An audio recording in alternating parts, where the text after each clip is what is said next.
감나무 중에 먹감나무라는 게 있어요.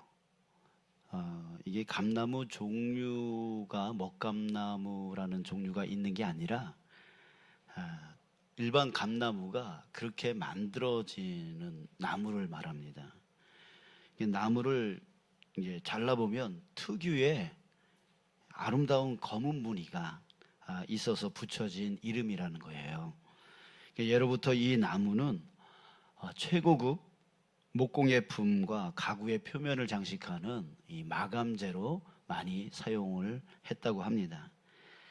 자, 그런데 이 나무가 어떻게 만들어지냐면 감나무가 이게 자라면서 가지가 이제 비바람으로 인해서 부러지거나 또 여러 가지 어떤 환경 때문에 부러집니다. 또 이제 벌레가 와서 이제 이렇게 상처를 입힙니다. 자, 이렇게 가지가 부러지거나 벌레 먹거나 하는 그 과정에서 이제 빗물이 침투하게 되어지고 그 침투하는 과정 가운데 미생물이 이제 들어오는 거죠. 그때의 나무가 자기를 이제 보호하기 위해서 그 효소 중에 하나인 탄닌 성분을 이제 내뱉어서 만들어서 이제 반응을 하는 거예요. 그러다 보니까 검은 흑색으로 이제 바뀌어가지고 아주 아름다운 기하학적인 무늬가 만들어진다고 합니다. 이걸 갖고 이제 먹감나무 이렇게 말을 합니다. 쉽게 말해서 상처 때문에 생긴 무늬입니다. 다시 말하면 상처가 오히려 아름다움이 되게 만든 것이죠. 자, 여러분, 이 감나무 형성 과정은 바로 우리가 상처를 어떻게 대해야 되는지에 대해서 알려줍니다. 그러니까 인생을 살다 보면 예기치 않게 불가피하게 이제 상처를 입을 때가 많습니다. 그렇지 않습니까? 자, 문제는 상처를 안 받는 게 중요한 게 아니라 그 상처를 받았을 때 그 상처로 우리가 무너질 것이냐, 아니면 상처를 딛고 이 먹감나무 이처럼 오히려 아름다운 모습으로 일어날 것이냐. 여러분, 이것이 문제라는 거예요. 여러분, 창조주 하나님께서 감나무에게 그 상처를 멋진 무늬로 변화시킬 수 있는 능력을 주셨습니다. 그렇죠? 예, 상처를 받았는데 그것을 아름다운 무늬로 바꿀 수 있는 능력을 하나님이 주셨어요. 자, 그렇다면 여러분, 우리에게도 상처를 딛고 일어나서 더 멋진 사람으로, 더 멋진 하나님의 사람으로 일어날 수 있는 능력 하나님이 주시지 않았을까요? 우리에게도 주셨으리라 믿습니다. 아멘. 자, 오늘 베드로 사도는요, 바로 그 진리를 우리에게 들려주고 있습니다. 이제 오늘 주신 말씀을 통해서 상처가 아름다움이 되는 삶을 살려면 어떻게 살아야 되는지 오늘 베드로 사도가 우리에게 들려주는 그 말씀을 통해서 세 가지 방법을 우리가 배워보려고 합니다. 자, 첫 번째는 뭐냐면 겸손해야 됩니다. 겸손하라고 말해주고 있습니다. 6절을 보십시오. 그러므로 하나님의 능하신 손 아래에서 겸손하라. 때가 되면 너희를 높이시리라.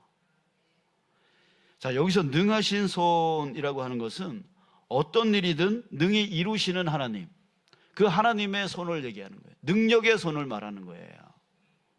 이 손 아래에서 겸손하라라고 하는 것은 그 권능의 하나님께서 모든 것을 주관하신다. 하나님은 권능이 있으시니까 하나님이 다 이루신다. 또 하나님이 때에 맞춰서 반드시 구원하신다. 예, 이것을 인정하라는 뜻이에요. 여러분, 겸손은 자신을 무조건 낮추는 게 겸손이 아닙니다. 그것은 열등의식일 수도 있어요. 이 겸손과 열등의식이 거의 비슷해요. 거의 비슷해요. 근데 열등의식은 자꾸만 남하고 비교해서 나는 저 사람보다 못해 라고 하는 의식 속에서 나는 왜 이러지 하면서 자기를 자꾸만 낮추는, 이게 바로 열등의식이에요. 그러나 겸손은 그런 게 아니에요. 겸손은 권능의 하나님이 주관하시고 구원하심을 인정하고 신뢰하는 태도입니다. 하나님이 권능이 있어, 하나님이 내 문제를 해결해 주셔 라고 하는 그 인정과 그 신뢰가 있을 때에 이 사람은 어떻게 살까요? 자기 힘을 내지 않습니다. 자기 생각을 내지 않습니다. 자기가 어찌어찌 하려고 하지 않는다는 거죠. 예. 왜요? 하나님이 해주실 거니까. 하나님이 권능이 있으시니까. 하나님이 구원해 주실 거니까. 이 신뢰가 있음으로 인해서 자기 자신의 생각, 자기 자신의 능력을 드러내려 하지 않는다는 거죠. 자, 이런 사람은 인생의 고난이 찾아왔을 때 그 고난 앞에서 왜 나한테 이런 일이 일어나는 거야? 라고 불평하지 않습니다. 대신 이 고난을 통해 하나님이 나를 어떻게 빚으실까? 어떻게 만드실까? 어떻게 성장시키실까? 이것에 대해서 묻는 사람이 바로 겸손한 자예요. 하나님의 권능을 인정하고 하나님을 전적으로 신뢰하는 자의 진정한 모습인 거죠. 여러분, 이런 태도는 자신의 삶을 하나님이 주관하시고 책임지신다라고 하는 믿음과 신뢰 안에서 나오는 태도입니다. 이게 바로 뭐라고요? 겸손이라고요. 이게 겸손이라고요. 자기를 무조건 낮추고 나는 못해요, 나는 부족해요, 나는 연약해요, 무조건 이런다고 그게 겸손이 아니라는 거예요. 오히려 그것은 하나님의 일을 방해하는 방해꾼이 되어지는 거예요. 하나님이 능력 있으시고 하나님이 맡겨주셨는데 그거 네가 하라는 게 아니라 내가 너에게 힘주고 내가 너를 인도하고 내가 너를 이끌어갈 거야 라고 하는 의미로 우리한테 맡겨주시는 건데, 나는 못해요, 나는 부족해요, 나는 연약해요 이러고만 있으면 여러분 무엇이 됩니까? 하나님의 일을 방해하는 자가 되어지는 거예요. 하나님의 뜻을 거절하는 자가 되어지는 거예요. 내가 부족해도 내가 연약해도 하나님이 원하시면 순종하는 거죠. 그러면 누가 이루어 가세요? 하나님이 이루어 가시는 거예요. 하나님이 지도해 주시는 거예요. 그러니까 하나님이 나한테 이걸 맡겼을 때 그래, 하나님이 인도하시려고 맡기시는 거구나, 하나님이 책임져 주시려고 맡기시는 거구나. 우리는 그렇게 믿어야 되는 것입니다. 그래서 겸손한 자는요, 위기가 닥쳤을 때, 고난이 닥쳤을 때 오히려 차분합니다. 오히려 평안합니다. 화내지 않아요. 분노 일으키지 않아요. 왜? 믿는 구석이 있거든요. 그죠? 믿는 구석이 있어요. 누구? 하나님. 나의 하나님은 능력이 있어. 나의 하나님은 나를 책임져. 나의 하나님은 나를 인도하셔 라고 하는 믿는 구석이 있는 자는 그렇게 분을 내거나 내 힘으로 안 되니까 막 화가 나잖아요. 그 화가 나지 않으면 차분해지고 평안해집니다. 그리고 주님을 바라보며 무릎을 꿇게 되어지죠. 주님, 나에게 이런 일이 일어났는데 주님, 이것은 또 무슨 뜻일까요? 주님이 나를 또 어떻게 빚어가실까요? 라고 주님께 무릎 꿇고 묻는 것입니다. 자, 말씀을 다시 한번 보십시오. 그러므로 하나님의 능하신 손 아래에서 겸손하라. 겸손하라. 그 다음에 이렇게 말합니다. 때가 되면 너희를 높이시리라. 누가 하신다는 거예요? 하나님이 하신다. 나를 하나님의 그 신뢰로 인해서 나를 내려놓고 맡길 때에 주님께서 때가 되면 높이신다는 거예요. 내가 높아지려고 하고 내가 다 이루려고 하고 내가 모든 것을 책임지려고 하고 그러면서 무겁다, 힘들다, 어렵다 매일 불평만 하는 그런 사람이 아니라, 여러분, 우리가 주님께 신뢰하고 나가면 주님이 높이신다는 거예요. 주님이 높여주신다는 거예요. 여러분, 우리는 그것을 신뢰하며 나가는 자 되어야 됩니다. 여러분, 상처를 입었다고 해서 모든 감나무가 먹감나무가 되는 게 아닙니다. 그 중에서도 오직 한 20% 정도만 먹감나무가 된대요. 여러분, 상처받았다고 해서 모든 사람들이 다 아름다워지는 것은 아닙니다. 오히려 상처 때문에 삶이 망가지는 사람들이 있어요. 예, 그리고 또 성격 파탄이 일어나는 경우가 있습니다. 그런 경우가 많아요. 또 그리고 천국을 오히려 잃어버리고 세상으로 떠난 자들이 많습니다. 그러나 하나님이 해결해 주실 줄 끝까지 믿는 자, 하나님의 때를 기다리며 견디는 자는 반드시 강한 모습으로, 아름다운 모습으로 일어날 것입니다. 여러분, 저와 여러분들이 바로 그런 자 되시기를 주님의 이름으로 축복합니다. 아멘.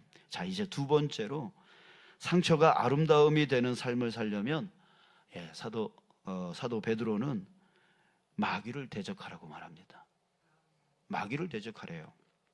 7절에서 베드로 사도는 너희 염려를 다 주께 맡기라.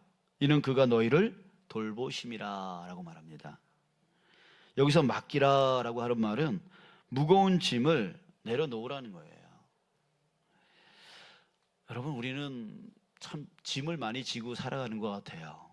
어떤 사람들은 자기가 장애가 있다라고 하는 장애의 짐을 짊어지고 살아가는 사람, 자기가 배우지 못했다라고 하는 것 때문에 그 짐을 또 짊어지고 가는 사람, 또 육신의 아픔들, 또 마음의 힘듦들, 또 가족의 경제에 대한 부분 뭐 등등의 우리 각자 다 상황과 환경은 다 다르지만 이 무거운 짐들을 자꾸만 짊어지고 살려고 합니다.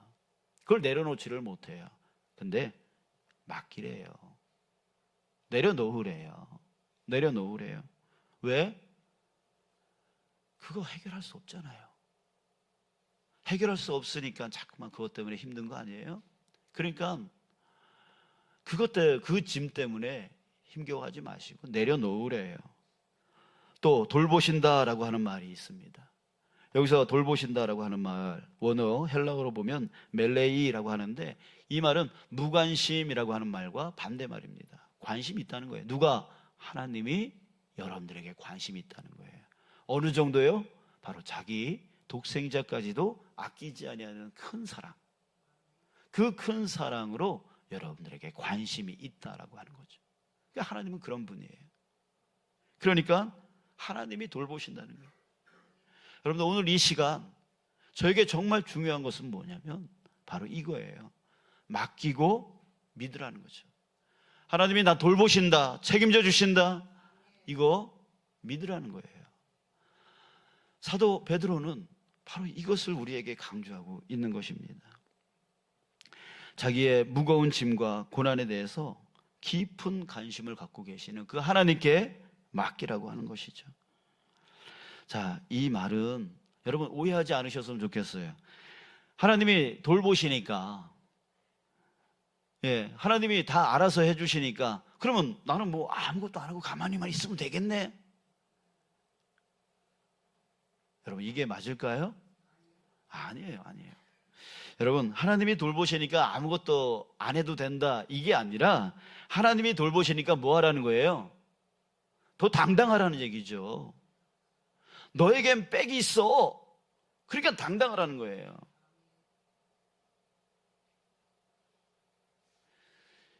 그러니까 우리는 모든 삶 가운데서 당당하게 살아가는 거예요. 왜? 내 뒤에 누가 계세요? 하나님이 계시니까. 그 권능의 손으로 나를 이끌어 주시고 도와주시는 그 하나님이 계시니까 라고 하는 그 마음이 우리로 하여금 모든 일에 당당하고 어떤 상처, 어떤 고난이 와도 그에 대해서 굴하지 않는 거죠. 그것 때문에 무너지지 않는 거죠. 주님이 계신데, 주님이 나를 도와주시는데. 자, 그래요. 가만히 있으라는 거예요. 아무것도 안 하고 가만히 있으면 하나님이 알아서 해주신다, 이게 아니라 당당하게 맞서 싸우라는 거예요. 그래서 8절에 보니까 베드로가 말합니다. 근신하라, 깨어라. 너희 대적 마귀가 우는 사자같이 두루다니며 삼킬 자를 찾는다, 이렇게 말합니다. 근신하고 깨어서 마귀를 대적하라는 거예요. 가만히 있으라는 게 아니라 마귀와 싸우라는 거예요. 싸우라는 거예요. 네 뒤에 바로 하나님이 계시니까, 권능의 손으로 너를 붙들고 계시는 하나님이 계시니까 그가 반드시 너를 구원하실 거니까 맞서 싸우라라고 말을 하고 있는 겁니다. 여러분, 우리는 바로 이래야 되는 거예요. 의식적으로, 의도적으로 싸워야 되는 거예요. 나를 유혹하는, 나를 넘어지게 만드는, 나를 교만케 만드는 그 마귀 대적과 싸우는 거죠. 싸우는 거죠. 나는 결코 너한테 지지 않을 거야. 나는 너의 유혹에 빠지지 않을 거야. 나는 하나님의 옳은 길을 갈 거야 라고 믿으면서 싸우는 거죠. 여러분, 이것이 바로 또한 겸손입니다. 이게 겸손이에요. 마귀는 우리로 교만하게 만듭니다. 하나님께 의지하지 못하게 만들고요, 우리 귀에다 대고 이럽니다. 야, 너 능력 있잖아. 네 능력으로 해. 너 힘 있잖아. 힘으로 해. 너 돈 있잖아. 네 재력으로 해.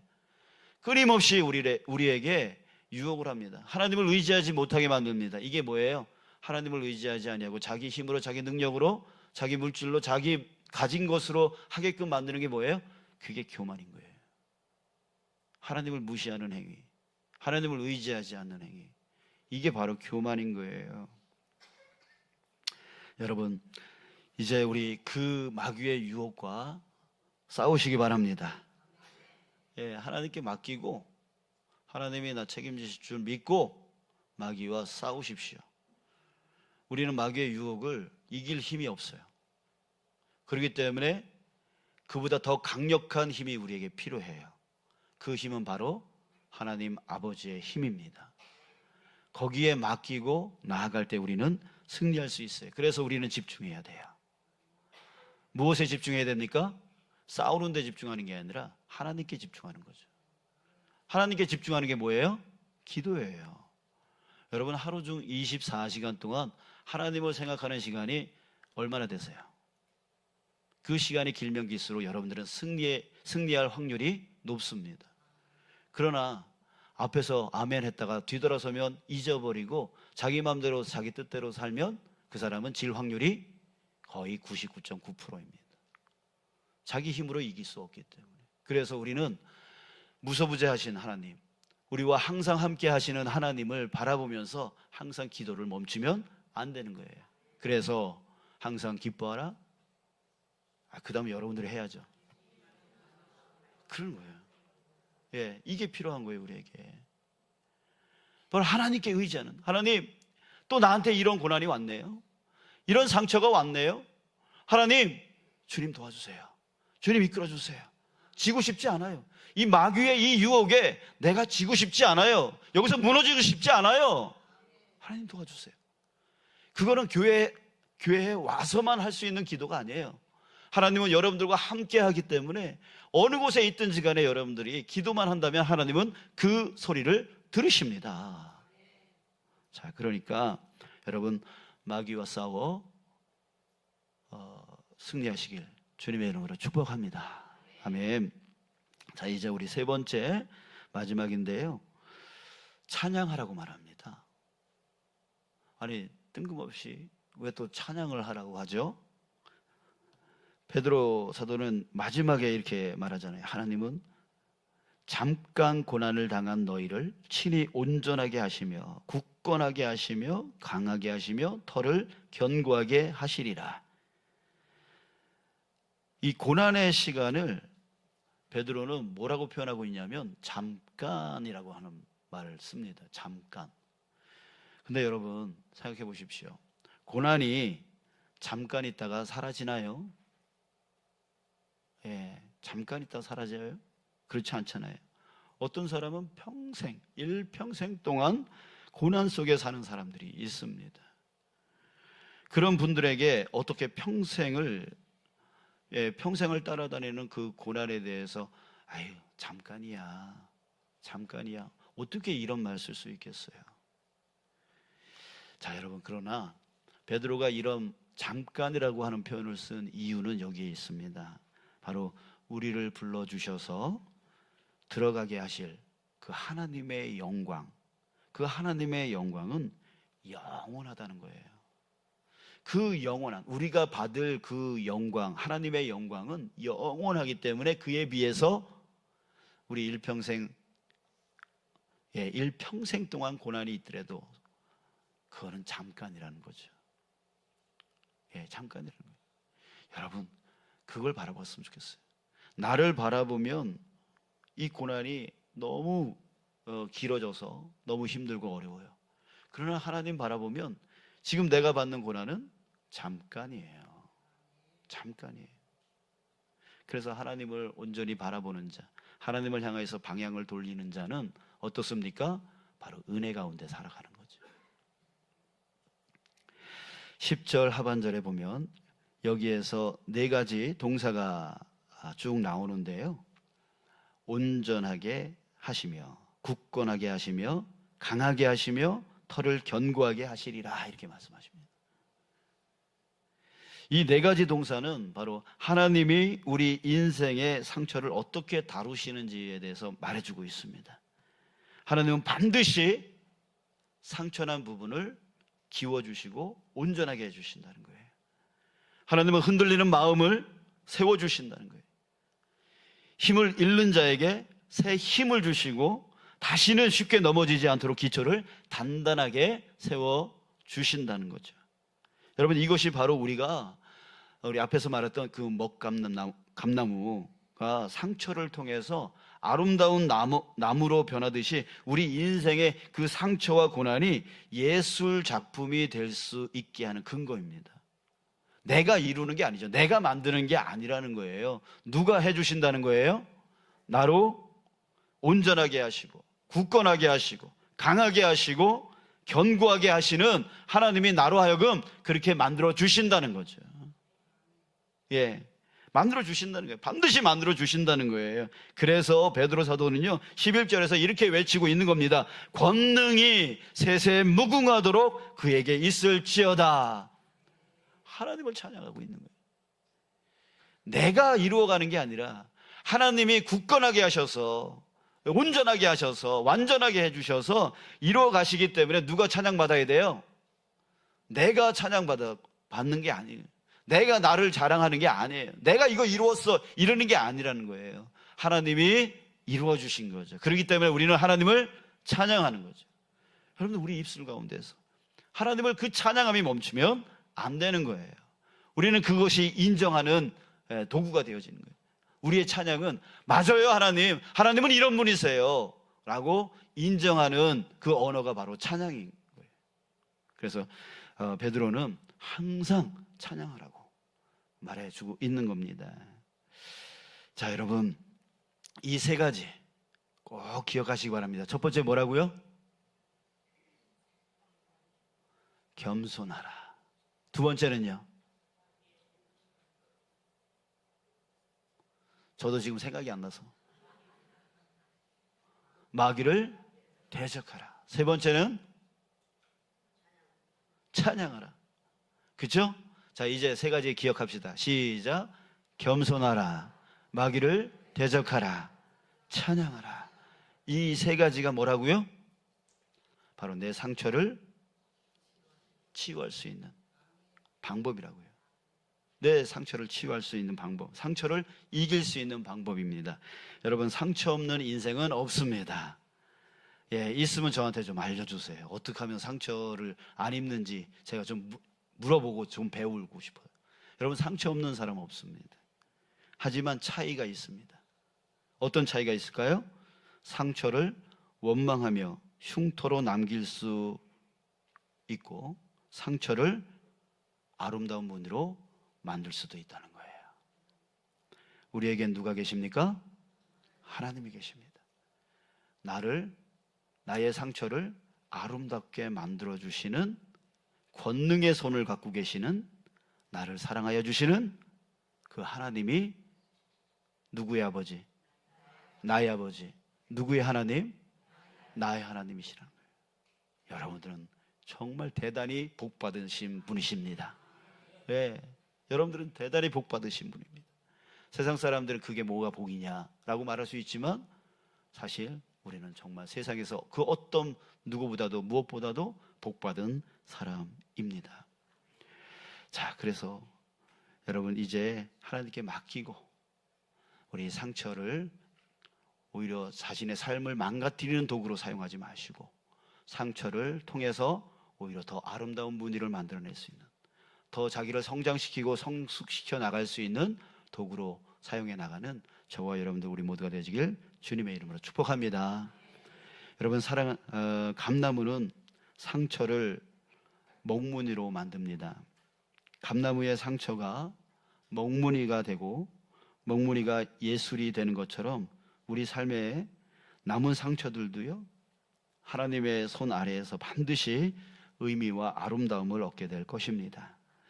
우리 헨리 나우엔이라고 하는 아주 유명한 영성가가 계십니다. 이분이 쓴 책 중에 상처받은 치유자라고 하는 책이 있는데요, 이 책에서 이렇게 말해요. 하나님은 우리의 상처를 치유해 주신다. 우리의 상처를 치유해 주신다. 그런데 우리의 상처를 치유해 주실 뿐만 아니라 그 치유를 통해서 또 다른 상처받은 자를 치유하게 하신다. 이게 바로 그 책의 주 내용입니다. 저희 부부는 하나님이 저희 가정에 큰 질병을 허락하신 이유가 있다고 믿습니다. 그리고 그것을 묵상합니다. 그것을 묵상하다 보면 결론은 바로 여기에 있어요. 우리를 치유해 주심을 통하여 또 다른 상처 입은 자들을 치유해 줄 수 있는 자 되게 해 주시려고. 그래서 이 상처를 저희들은 은혜로 여기고 있습니다. 은혜로 여기고 있어요. 이것이 나을지 안 나을지는 하나님 손에 달려 있어요. 그러나 이미 저희는 은혜를 받았어요. 이 치유를 통하여 하나님은 또 다른 상처 입은 자를 치유하려 하시는 거구나. 그래서 그 길로 나아가는 거죠. 하루를 그렇게 살더라도, 이틀을 그렇게 살더라도 바로 하나님이 그렇게 저희 가정에, 저희 부부에게 그렇게 해 주셨다면 그 일을 이룬 것이 하나님께 영광이 될 줄 믿습니다. 그래서 그렇게 가려고 해요. 나한테 왜 이런 상처와 나한테 이런 왜 질병이 있나, 이것에 대해서 불평하기보다는 하나님이 이것을 통하여 또 다른 상처 입은 자들을 치유하라고 우리에게 치유의 은혜, 또 다른 은혜를 채워주시고 계시는구나. 여러분, 여러분들도 상처가 있을 터인데 여러분들 이제 그것을 불평하지 마시고 그 상처를 주님 앞에 가지고 나와서 맡기시고 주님 앞에 기도함을 통하여 치유받으시길 주님의 이름으로 축복합니다. 반드시 주님께서 치유해 주실 거예요. 치유해 주실 거예요. 치유해 주시지 않는다면 또 다른 어떤 뜻이 있을 거예요. 사도 바울도 그에게 몸에 가시가 있었죠. 그런데 하나님이 들어주셨어요? 치유해 주셨어요? 안 들어주셨대요. 안 들어주셨대요. 그러니까 사도 바울이 그런 말 하면 복음에 도움이 안 됩니다. 하나님은 치유해 주신 주님이십니다. 나 보십시오. 이렇게 건강한 몸으로 전에는 이런 질병이 있었는데 지금 건강한 몸으로 해주시지 않았습니까? 그러니까 여러분들도 예수님을 믿으시고 하나님의 자녀가 되십시오라고 하면 더 사람들이 더 잘 믿겠죠. 그러나 사도 바울은 오히려 자신의 연약함을 자랑한다라고 하면서 하나님 나 치유해 주지 않으셨어요? 이렇게 말합니다. 근데 거기에서 깨달은 바가 있다라고 말합니다. 내 은혜가 내게 족하도다. 하나님의 능력이 그 연약한 데서 드러난다라고 말씀을 해주시는 것을 깨닫습니다. 뭐예요? 자신의 연약함을 갖고 하나님의 능력을 드러내는 도구로 자신의 연약함을 사용한다는 거예요. 여러분, 하나님은요 정말 여러분들 사랑하시는 줄 믿습니다. 그렇기 때문에 반드시 의미가 있습니다. 반드시 뜻이 있습니다. 그러니까 무조건 불평만 하지 마시고 내 인생은 왜 이래? 라고 불평만 하지 마시고 그것 때문에 인생 망치지 마시고요. 성격 파탄 속에 빠지지 마시고요. 하나님 바라보세요. 그리고 하나님께 물으세요. 그러면 사도 바울처럼 오히려 자신의 연약함이 더 강건하게 하나님의 복음을 전할 수 있는 도구가 되어질 수 있는 것이에요. 여러분들이 치유되어져야 됩니다. 왜요? 여러분들이 또 다른 치유받은 상처받은 치유자가 되어야 되기 때문입니다. 여러분들 오늘은 부부주일이라고 합니다. 부부주일이래요. 여러분들 뭐 홀로 계시는 분들도 계시지만 부부가 오늘 이후로 화해가 일어났으면 좋겠어요. 자, 화해가 일어났으면 좋겠습니다.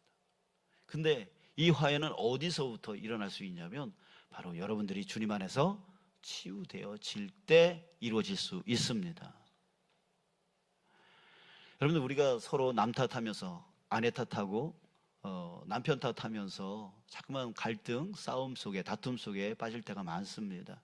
그러나 그 원인의 문제는 바로 내 안에 있는 상처입니다. 예. 남편이 내 상처를 건들고 아내가 내 상처를 건듭니다. 그래서 싸우는 거예요. 화평이 일어날 수가 없어요. 그래서 여러분들이 먼저 주님 안에서 치유함을 받기를 원합니다. 치유받으면 돼요. 그래서 나아가서 이제는 완성된 자로서, 치유된 자로서 그 남편의 마음을 만져주고 아내의 마음을 만져주는 거예요. 이럴 때 화목과 행복이 회복되어질 수 있는 거예요. 있는 거예요. 여러분들의 가정이 행복하기를 원합니다. 아멘. 그러려면 여러분들이 먼저 치유돼야 돼요. 치유돼서 자녀들의 마음을 만져주고 가족들의 마음을 만져주셔야 돼요. 이해해 주셔야 돼요. 용납해 주셔야 돼요. 그럴 때에 그곳에 행복이 일어나는 거예요. 여러분들이 그 상처가 치유되지 않으면 또 다른 갈등과 싸움과 다툼 속에 빠질 수밖에 없습니다. 하나님이 여러분들을 사랑하십니다. 그러니 여러분들이 하나님 앞에서 먼저 치유함 받으시고 또 나아가서 상처 가운데 있는 내 남편, 아내를 또 내 자녀들을, 내 부모님을 치유해 줄 수 있는 저와 여러분, 그 하나님의 뜻을 이루어 나가는 저와 여러분 되길 주님의 이름으로 축복합니다.